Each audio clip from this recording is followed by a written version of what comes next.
అందరికీ నమస్తే. నా పేరు శ్రీకాంత్. నా వీడియోని మీరు ఫస్ట్ టైం చూస్తున్నట్లయితే సబ్స్క్రైబ్ చేస్తారని మనస్ఫూర్తిగా కోరుకుంటున్నా. అట్లాగే నా కంటెంట్ మీకు నచ్చితే మీ మిత్రులకు అలాగే మీ కుటుంబ సభ్యులకు షేర్ చేస్తారని, హైప్ బటన్ ద్వారా మీరు కొంత ప్రోత్సాహాన్ని అందిస్తారని మీ నుంచి ఆశిస్తున్నాను. ఎందుకంటే మీరు చూపించే కొద్దిపాటి ప్రోత్సాహం మాకు కొండంత ధైర్యాన్ని ఇస్తుంది. ఇక విషయంలోకి వెళ్తే, భారతదేశంలో ఈరోజు భావ వ్యక్తీకరణ స్వేచ్ఛ తన పరిధులు దాటిపోతుంది. కేవలం ఎవరికో రాజకీయ లబ్ధి చేకూర్చాలని కొంతమంది వ్యక్తులు ఒక మతాన్ని టార్గెట్ చేసి మాట్లాడటం, దాని మీద పెద్ద ఎత్తున దుమారం చెలరేగటంతో మీడియా ముందుకు వచ్చి పొరపాటున మాట్లాడామని చెప్పేసి మాట్లాడటం అనేది పరిపాటిగా మాట్లాడుతుంది. గతంలో కూడా అనేక సార్లు ఈ నటుడు చాలా జుగుత్సాకరమైనటువంటి ఇబ్బందికరమైనటువంటి కామెంట్లు చేసిన సందర్భాలు ఉన్నాయి. అయితే ఈసారి తను మాట్లాడిన మాటలు మాత్రం యావత్ భారతదేశం రగిలిపోతుంది.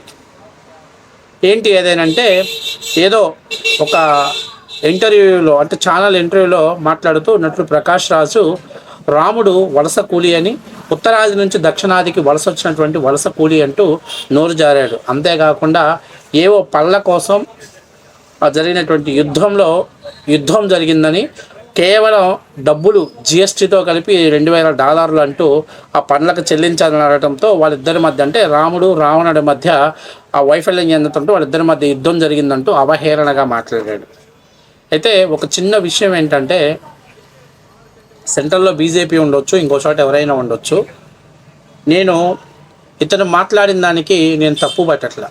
వాడు మగాడు, వాడు మాట్లాడాడు. భారతదేశంలో ఉన్నటువంటి హిందువులు ఆలోచన చేసుకోవాలి. నేను మొన్న ఒక సినిమా ఒక చిన్న బిట్ ఒకటి చూపించారు. వేరే వాళ్ళు వాళ్ళ దేశాన్ని, అంటే మన భారతదేశంలోనే బ్రిటిష్ వాళ్ళు మన దేశాన్ని స్వాధీనం చేసుకోవాలని చెప్పేసి, బ్రిటిష్ వాళ్ళు కూడా కాదు, మొఘలులో ఎవరో వాళ్ళు మన దేశాన్ని స్వాధీనం చేసుకోవాలని చెప్పేసి ఒక రాజు మీద దండయాత్ర చేయడానికి వస్తే ఆమెకి ఇంత చిన్న కూతురు ఉంటుంది. ఆ పాప పోయి అక్కడ సైనాధిపతి దగ్గర ఖడ్గం లాక్కుంటే ఒక్కసారిగా గూస్ బంప్స్ వచ్చాయి. ఇదిరా నా భారతదేశం గొప్పతనం, ఇదిరా నా హిందూ ధర్మం గొప్పతనం అని నేను చాలా గర్వంగా ఆ వీడియో చూసినామంటే, ఎస్, నా కూతురు, నాకున్న ఆడపిల్లను కూడా ఇలాగే పెంచాలనుకున్నా, ఇదే విధంగా పెంచాలనుకున్నా. ఎందుకో తెలుసా? ఛత్రపతి శివాజీని ముక్కలుగా అతన్ని ఇబ్బంది పెడుతున్నా కూడా ఎక్కడా కూడా తన భరతమాతకి, తన హిందూ ధర్మానికి ఆయన ఎక్కడా కూడా తాకట్టు పెట్టినటువంటి నా ఛత్రపతి శివాజీ మహారాజు చూసినప్పుడు, బతికితే అలాగే బతకాలి, పెంచితే కూతురుని అలాగే పెంచాలి. ఏం మాట్లాడుతున్నావు ప్రకాష్ రాజ్? ఏమి నీకు ఈ దేశంలో నువ్వు ఒక నటుడిగా గుర్తింపు ఇచ్చావు, నువ్వు బతకడానికి కావాల్సినటువంటి నీకు ఆర్థిక స్టామినా అన్నీ అందించడంతో నీకు జీబలిసి కొట్టుకుంటున్నావురా నువ్వు. మేము కూడా మాట్లాడగలుగుతాం. దక్షిణాది నుంచి మీ అమ్మని తీసుకొచ్చి, ఉత్తరాది నుంచి మీ అమ్మని తీసుకొచ్చి దక్షిణాదిలో చూసావా, ఒక మహిళని అవమానపరచాలన్నా కూడా మా సంస్కారం అడ్డం వస్తుంది. కానీ నువ్వు ఎలా పడితే అలా మాట్లాడుతున్నావు, ఎలా పడితే అలా కూస్తున్నావు. నేను అనేది ఏంటంటే, వాడి మగాడిని ఎందుకన్నానంటే, నిజంగా ఈరోజు భారతదేశంలో ప్రభుత్వాలు ఉంటే వాడి ఆస్తులు జప్తు చేయాలి, వాడు సినిమా ఫీల్డ్కి పనికి రాకుండా వాడిని బ్యాన్ చేయాలి, అంతేకాకుండా వాడిని తీసుకెళ్లి జైల్లో పడేయాలి. ఇవి చెయ్యట్లేదు ప్రభుత్వాలు. కేవలం ఓటు బ్యాంకింగ్ రాజకీయాల కోసం మాత్రమే మాట్లాడుతున్నారు. అందుకని చెప్పి ప్రతి ఎదవ విచ్చలవిడిగా మీడియా ముందుకు వచ్చి మాట్లాడుతున్నారు. దమ్ముంటే మాట్లాడరా, ఇంకొక మతం గురించి మాట్లాడు. ఈ దేశంలో పుట్టి, ఈ దేశంలో పెరిగి, ఇక్కడ గాలి పీల్చుకొని, ఇక్కడ ప్రజల సొమ్ముని నువ్వు సంపాదించుకున్న నీచం, తల్లి పాలు తాగి తల్లి రొమ్ము గుద్దిన నీచగాడివిరా నువ్వు. అయినా కూడా లౌకికవాదం ఏంటికి? ఏం చేయను లౌకికవాదం. ఎవరి కోసం ఈ లౌకికవాదం తీసుకొస్తున్నారు మీరు? ఎవడు పడితే వాడు మాట్లాడేస్తాడు హిందూ ధర్మం మీద, ఎవడు పడితే వాడు వాగేస్తాడు హిందూ ధర్మం మీద. ఎవడో మాట్లాడతాడు, భరతమాత నీకు ఎంతమంది భర్తలని చెప్పేసి మాట్లాడతాడు. ఏం చేయలేమా? ప్రభుత్వాలకు భయం, ఓటు బ్యాంకింగ్ రాజకీయం. ఏ ప్రభుత్వం మాట్లాడుతున్నాం? కానీ హిందువులు కూడా సంఘటితం అవ్వాల్సిన సమయం ఆసన్నమైంది. ఎవడైతే మనల్ని గౌరవిస్తాడో, ఎవడైతే మనకి గౌరవ మర్యాదలు ఇస్తాడో ఆ పార్టీలని మనం గెలిపించుకోవాల్సిన సమయం ఆసన్నమైంది. అఖండ భారతదేశంలో 90% హిందువులు ఉన్నాం మనం. కానీ రానున్న రోజుల్లో రాజకీయ నాయకులు ఇంకా సెక్యులర్వాదం, లౌకికవాదం, బొంగు భోషాణం అని కూస్తూ ఉంటే ఇలాంటి ఊరకుక్కలంతా మీడియా ముందుకు వచ్చి మాట్లాడుతూనే ఉంటారు. ఛత్రపతి శివాజీ ఖడ్గం అలాగే ఉంది, ఝాన్సీ లక్ష్మీబాయి అన్న కరవాలం అలాగే ఉంది. గుర్తుపెట్టుకోవాల్సింది, చట్టాలు పనిష్ చేస్తాయి, ఎప్పుడో తీసుకెళ్తాయి. ప్రభుత్వాలు కనువిప్పు గలవు, ప్రభుత్వాలు మొద్దు నిద్రలో ఉంటాయి. ప్రభుత్వాలకు ఓటు బ్యాంకింగ్ లెక్కలేస్తాయి, క్యాలిక్యులేషన్ చేస్తాయి. వాళ్ళ ఓట్ల కోసం భజన చేస్తా కూర్చుంటారు. ఇలాంటి ఊర కుక్కలు బయటకు వచ్చి మాట్లాడుతూనే ఉంటారు. నువ్వు సినిమాలు తీస్తే నువ్వు మంచి యాక్టర్గా అభినందించింది ఎవరురా? ఏం సినిమా యాక్టర్ అయ్యావురా నువ్వు? అరే ఫాల్తుగా ఏం మాట్లాడుతున్నావురా నువ్వు? మీ అమ్మని కూడా అదే కోణంలో చూస్తావా? నీ కట్టుకున్న భార్య ఎలాగో లేదు, ఈ ముండమోపి నా కొడుకుతో ఎందుకులే అని చెప్పి ఆమె వెళ్ళిపోయింది, విడాకులు తీసుకున్నావు. వీడికి ఒక పూటకు ఒక రుచిగా అయితే మరగలిగినటువంటి వాడి. కానీ ప్రభుత్వాలు బుద్ధి చెప్పాలి, లేదా ప్రజలే ఆలోచన, వాడికి బుద్ధి కలిగించేలా ప్రజలే నిర్ణయం తీసుకోవాలి. ఎవడైతే వాడిని సినిమాల్లో తీసుకుంటాడో ఆ సినిమాలన్నీ కూడా అట్లా ఫ్లాప్ చేసి పడేయాలి. అప్పుడు వాడికి సినిమా కెరియర్ నాశనం అయిపోతుంది. వాడు నిర్మాతలు కూడా నష్టపోతారు. ఇండైరెక్ట్గా ప్రకాష్ రాజ్ గారిని సినిమాల్లో తీసుకుంటే మేము సినిమాలు చూడం, థియేటర్లో ఆనివ్వమని కూడా చెప్పేసి ఒక కరాఖండిగా చెప్పాల్సిన సమయం ఆసనమైంది.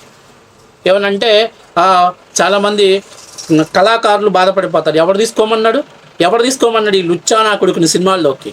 ఎవరు తీసుకోమన్నాడు వీడిని?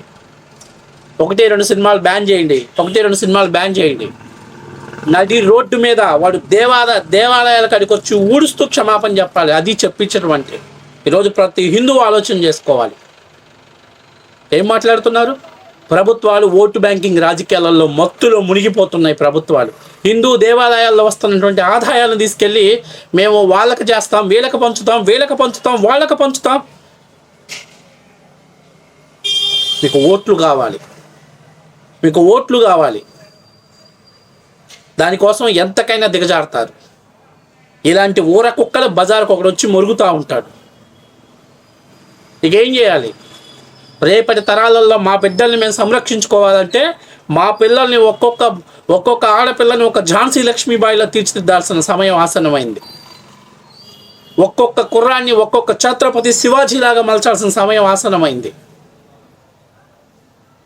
మిగతా దేశాలలో మాట్లాడండి, దుబాయ్ లాంటి దేశాలు, సౌదీ లాంటి దేశాలలో పోయి అక్కడ మతాల గురించి మాట్లాడండి, నడి బజార్లో కాల్చి పడేస్తారు. నడి బజార్లో కుక్కను కలిసినట్టు కాల్చి పడేస్తారు. భారతదేశమైనా తేరగా దొరికింది? భారతదేశంలో ఉన్నటువంటి హిందూ మతమైనా మీకు తేరగా దొరికింది? ప్రతి గజ్జి కుక్క వచ్చి మొరగటానికి ఇక్కడ ఆలోచన చేసుకోండి, ఆత్మ విమర్శ చేసుకోండి. ఈరోజు హిందువులారా ఆలోచన చేసుకోండి. నేను పెద్దగా వేదాలు, ఉపనిషత్తులు, గ్రంథాలు చదవలేదు, కానీ నా మతం నాకు గొప్ప, నా ధర్మం నాకు గొప్ప. నేను పద్దాకల దేవుడి దగ్గరికి వెళ్ళి 24 గంటలు ఆ దీక్షలో ఉంటా, ఈ దీక్షలో ఉంటాను, నేను ఎప్పుడు చేయలా. కానీ నా దేవుడు నాకు గొప్ప. నేను మిగతా ఏ మతాల్ని అగౌరవపరచను.